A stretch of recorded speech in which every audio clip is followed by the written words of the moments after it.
Hello, recorders. I'm reporting to you live from LA Comic Con 2021. It's been amazing coming back to this show, and it's recording time!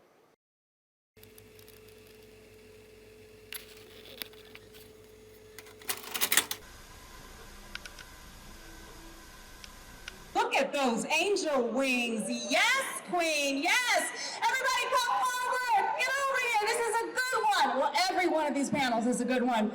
But you guys aren't even ready. Well, are you ready? Are you ready? That's what I like to hear. All right, this next panel is all about representation. And representation, what? It matters. Let me say, representation? Yes. And on this panel, we got two amazing people you're gonna flip out over. Are you ready to meet them? Well, we got none other than the one, the only, John Leguizamo! Yes, make some noise for John Leguizamo! Yes! Representation matters. We're telling our stories through comics. You're a fucking legend, John! He is a legend! Love you back! Come on out.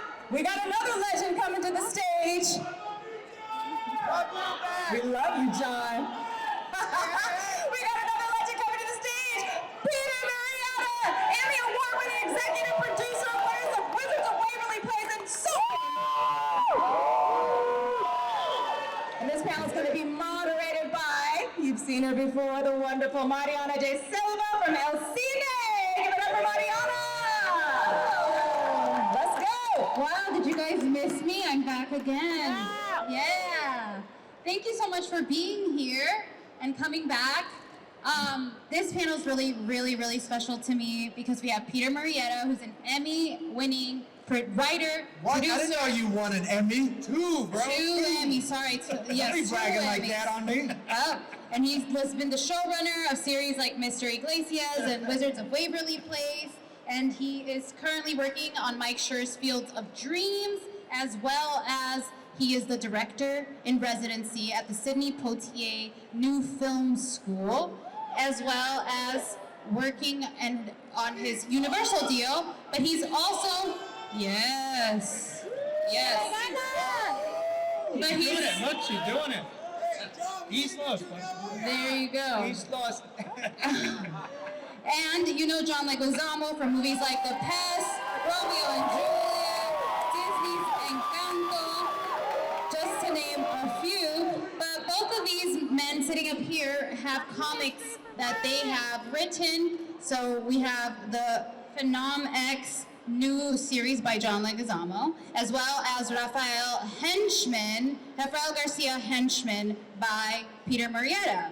So one of the things I most admire about these guys is that they're both creators. They have worked in film, television, they've released books, one-man shows. I want to ask you guys, what made you want to get into the medium of graphic novels?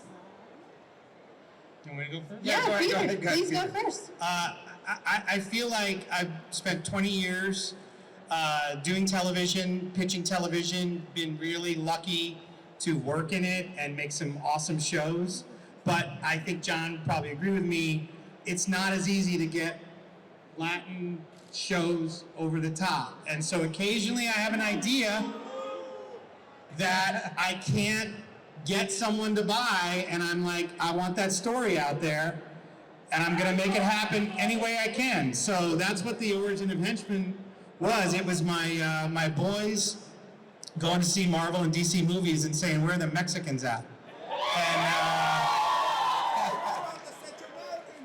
And so I wrote this story about,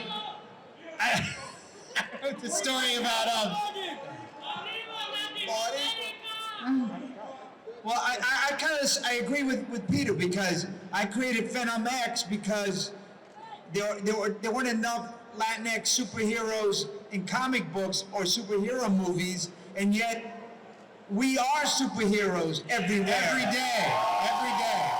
Half of the Major League Baseball league is Latinx. Yes. Half the Mets are Latinx. Half the Dodgers are Latinx. Yeah. Half the MMA are Latinx. So I was like, come on, we're superheroes everywhere. Why aren't we in comic books? So that's why I created Phenom X. Same, right? Same. And John, did I hear that you covered your bathroom with comic, like rip-outs? Did you cut them? What did you do? How did it go? I know y'all gonna hate me because I took some really old classic comic books and I thought I was preserving them and I opened them up carefully and I pasted them on my bathroom wall and it was on MTV Cribs in the 90s, but I sold the house, so I don't have the comics anymore. I know it's a bad story. Thanks a lot for throwing me under the I'm bus. sorry, I had to say it. I wondered if there was a storyline you followed or if it was just random. Random. Okay, well, what were some of the comics you grew up, that inspired you and you grew up reading? His was Zorro. Lone Ranger. Zorro, Batman, Wolverine. I was just looking for people that were outsiders trying to get in. Yeah. Anything like that I could vibe with. Yeah, John? for me it was X-Men. I loved X-Men because they were mutants and they were minorities. Yeah. And they weren't accepted, so it was something I could relate to. And obviously Spider-Man, every kid. Spider-Man. Because you always feel like that teenager that doesn't fit in, that you're powerless, but you know you're special somewhere inside, if only the world would know. Yeah, I think that's what is really interesting about comics that relates, I think, so much with different communities and minority communities too, is just that it's self-discovery, it's self-acceptance, Yes. it's not belonging, it's not ni de aquí ni de allá, right? It's you're not from here. Oh, I love you, thank you. You're not from here, and you're not. When you're home, you're too American. When you're here, you're too Latin. So it's like, where do I belong? You're in And all between those worlds. books that we talk about are books we had to imprint ourselves on. We had to go Right. like, those are mutants. I get it. Right. Yeah. And I think what we're doing now is we're saying we're it.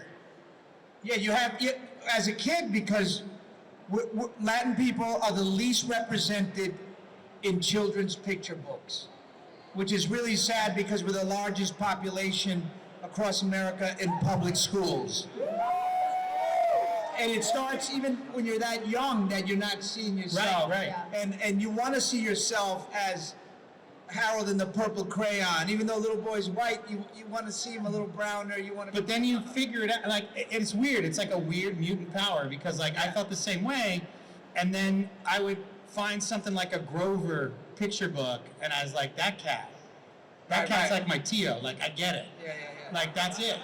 And so you put yourself in these stories because there aren't any around. Right. Yeah. But how great would it be if they were around? I know, right? I mean, where your kids could see themselves looking like themselves. Like we just did Encanto, the Disney movie. And it's all Latinx, and it's the whole color spectrum of Latin people, from the lightest to the darkest, from the straightest, beautiful Native American black hair to the curliest, tightest curls. I mean, it's all there. And in Phenom X, we follow Max Gomez. I want you to share a little bit about his backstory. Well, I created Max Gomez because where I grew up in New York City, Jackson Heights and LES and my kids, there was a plant, I'm not going to say what kind of plant it was, but it was giving out particulates and toxins, and everybody in the projects there had asthma and lung issues, and my kids have asthma because of that. And we tried to close the plant and we couldn't, but then I thought, because you know they dump so much stuff in people of color in black communities and Latin communities, what if instead of it hurting us, it made us immune, it gave us a superpower, and all of a sudden we could, you know, defeat the enemies at large. So that's how Max Gomez and his community, they all got a superpower, and he's for good, but not everybody who got the power is for good, so he has to fight against those in his community who are for evil. That's awesome. That's what we need. Thank you. And then in Rafael Garcia, Henchman, Yeah. He's a new kind of hero. Can you tell us about him? Sure. He's a hero with a dad bod. Yes. First of all, Dad bods are hot. he likes him some beer. He likes him some beer. Raphael does. He likes Modelo time. He's into it. Dad bod superpower. And like a lot of us, like my family, like people that work in our business, like he works for a supervillain. Like, right? Like I've worked for Murdoch. I've worked for Fox. But I'm not bad. And Raphael's not bad either, but he struggles with that. Like he's got to pay rent. He's got to do his thing. But he slowly rises up in this organization and realizes what bullshit it is. And then he takes matters into his own hands. So he starts off as a lackey and he becomes a hero. That's Raphael. That's so interesting because Phenom X, Max Gomez, he's a brown man and he's profiled wrongly and in prison, and now he has to prove his innocence, and the government taps him and trains him, and if he fights the enemies that the government wants, Then they'll let him off. Yes, See, and that's a bad organization. exactly. Exactly. Thank you, Peter, for understanding. I always say that LA Comic Con is a creator con. A lot of you here want to get your own stories out, and we really want to encourage that because I think that's how change happens, is by you guys owning your own stories and following that gut instinct to tell them. I wanted to hear some advice that you might have for somebody who wants to write their own comic or how to start. Well, I mean, look at all you out there. You love comic books. I bet you everybody's got a story. I've always feel like everybody I meet has a great story. And some people tell it through music, some people tell it through art, some people just tell it through talking to friends. Talking to friends or just having a life that is worth living. Like that's some of the big stories. I will say this, don't let anybody stop you, ever. Yeah. Because like I told you, I pitched Rafael Garcia to 7 networks. They said no. I made a comic book. I pitched a 1-hour last year drama show about my ancestor, Joaquin Murrieta. Everybody went, no, nah, that doesn't sound very uplifting, said the people I pitched it to. And I said, well, to me it's uplifting because he kicked your ass. So I wrote a novel, and the novel came out in October. Don't let people tell you no, ever. Right. Don't. Yeah.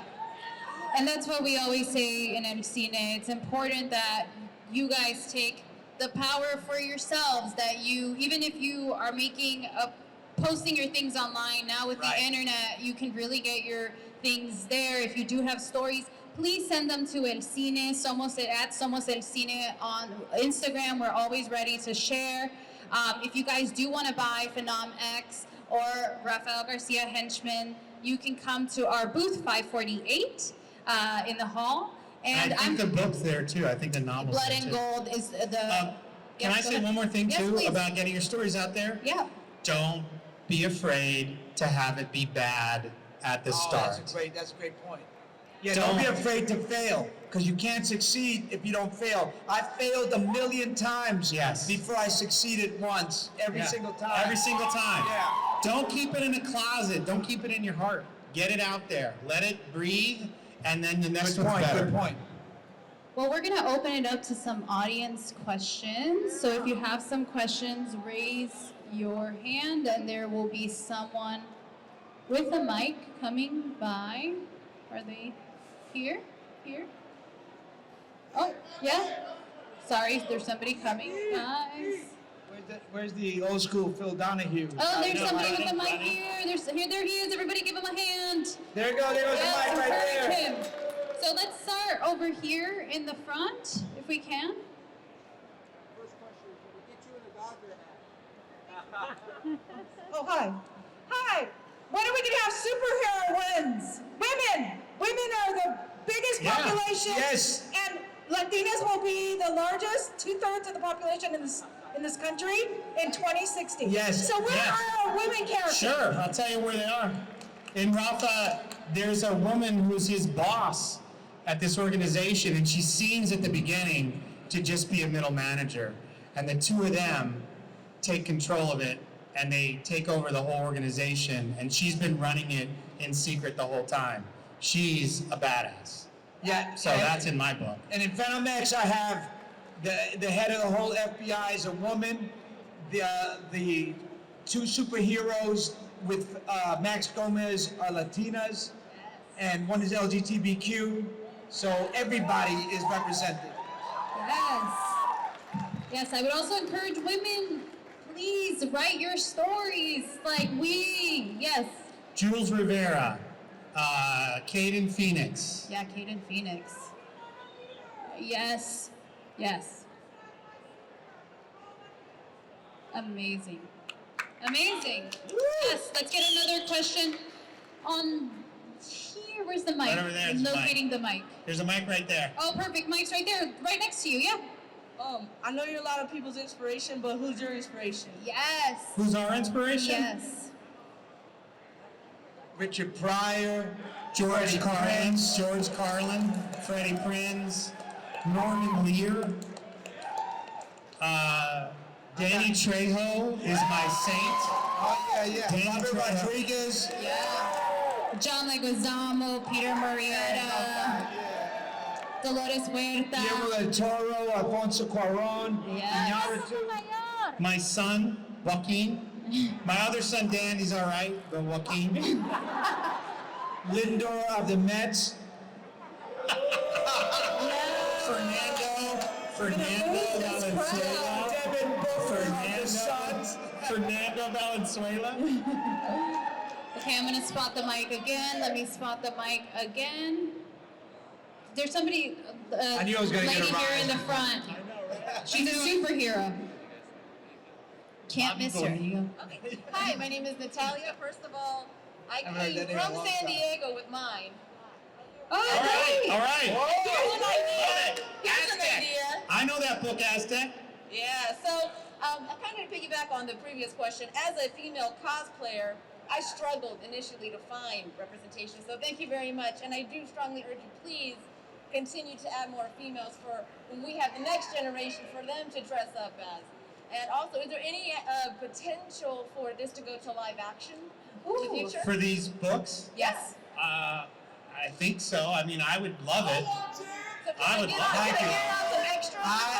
Can I get I them have a deal, I think, but I can't talk about it. I'll tell you what mine is.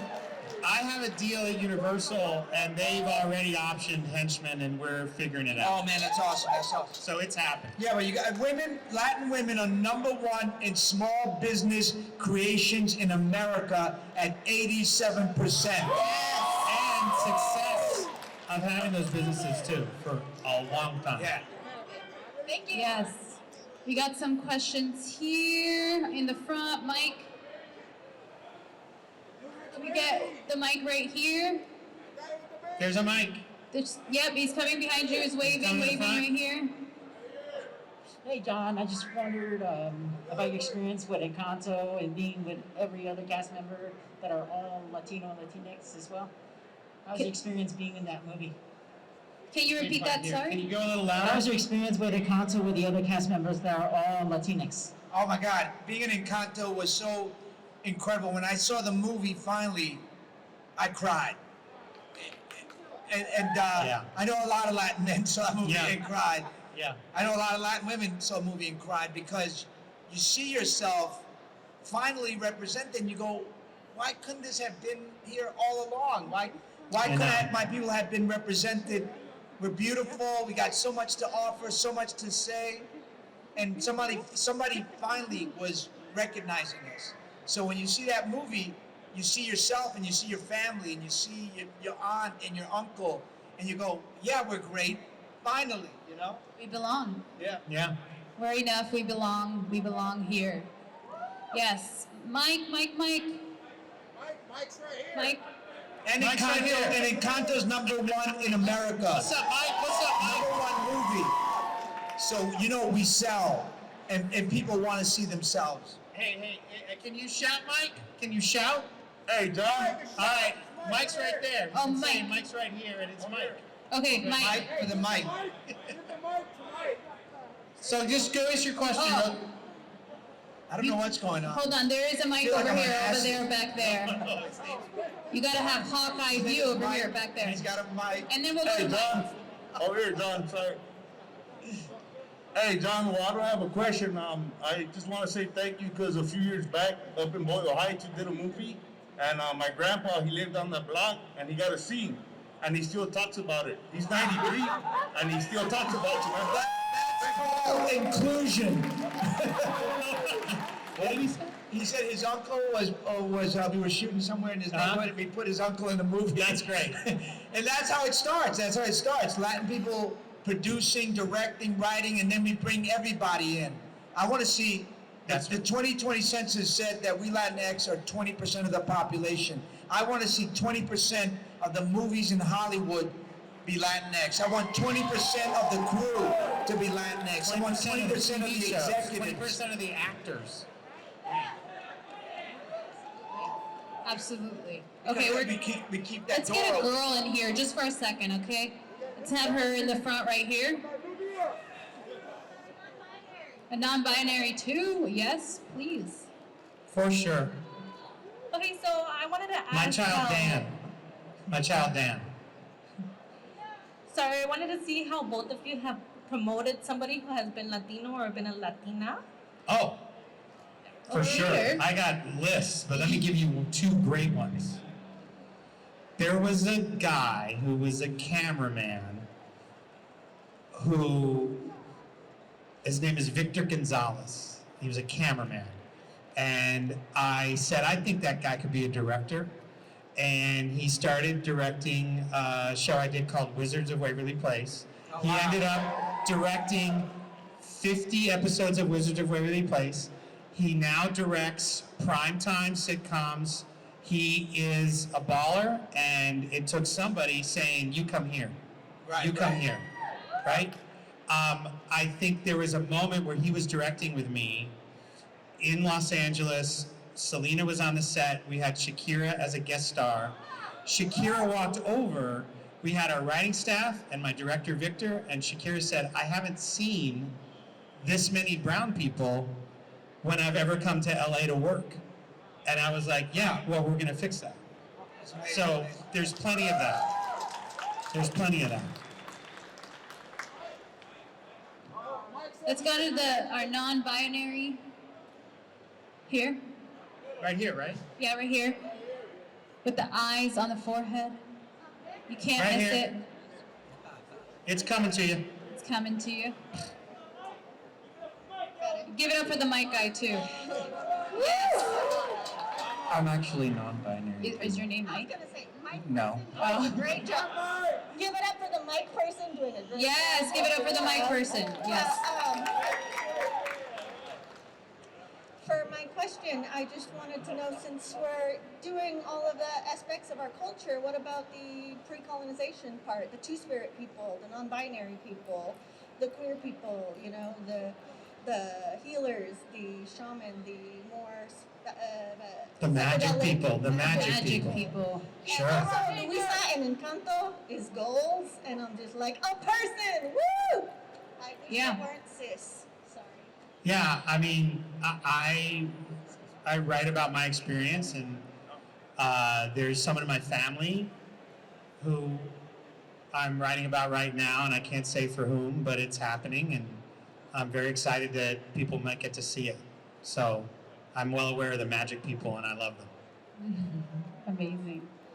Okay, last question. Last question. Where's Mike? Guys, behind you! Behind you! Yo, behind you, right there. Mike, Mike, with the mic. Oh, okay. Hey John, just want to quick, my dad got HBO to watch Oscar De La Hoya fights, but Freak was one of the fucking So my question is, like, you know, we have this idea or perception that like each generation has it better than the last, and hopefully that's the way it does keep going. But how do you, both of you, how do you keep like your kids grounded and, you know, let them know that it's an ongoing struggle, and like in all the successes that you have found, like how do you keep pushing that story along? Because I think about my daughter, and because of Freak, I think about like my family history as like a narrative, as something I want to give to her and my grandkids and so on and so forth to keep that tradition alive. But like just advice from both of you, how do you guys individually do it as successful storytellers? Well, I mean, it's an ongoing struggle because our history is not in the history textbooks and is not being taught.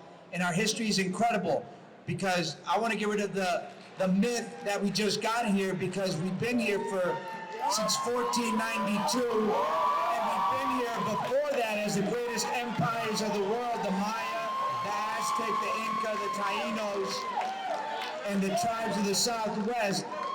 So our history... Nobody discovered us. No, we discovered ourselves. We were here. We're part white, part Indian, part black. So we conquered ourselves. Yep. So there's a conflict there of sorts. Yes. But I always give my kids like certain books to read. There's so many great books. Eduardo Galeano's Open Veins of Latin America. It's all our history compressed into 300 pages. 1491 and 1493 by Charles Mann. It's such a powerful book about our empires and then the destruction of our empires, because we're the only culture in the world that had its language, religion, and culture destroyed, and yet look at us, we're still here thriving.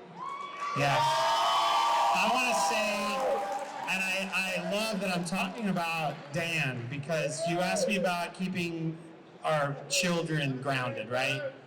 All right, so Dan goes to Northwestern. He just started. Wildcats, baby! All right? And I got it wrong already. They go to Northwestern, and they just started. And they called me, and they're taking Latino history. And they said they love their professor, but the first day, they said, we started talking about Cortez and the expedition. And my freshman wrote a tenured professor an email and said, no, you have to start with the culture. Right. And the professor wrote my freshman back and said, you're right, I'm changing it. Yeah. So that's Dan.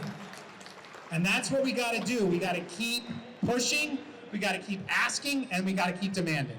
And we got to keep telling stories. Yes. Not only, we say, tell your stories, own them. I really believe that the moment you own your culture and you are fully who you are, whether that means you're half Latinx, half, Caucasian, wherever, Italian, whatever you are. Mexican. Yeah, own that. Mexican. Because there's somebody else out there who is like you and wants to see that story. And also pass on your stories to your family, to your kids. If you watch something that represents you, pass it on. We're gonna wrap up, but I just want to say thank you guys for coming. Come see us at the El Cine booth in 548. Join our community. Thank you very, very much. Thank you.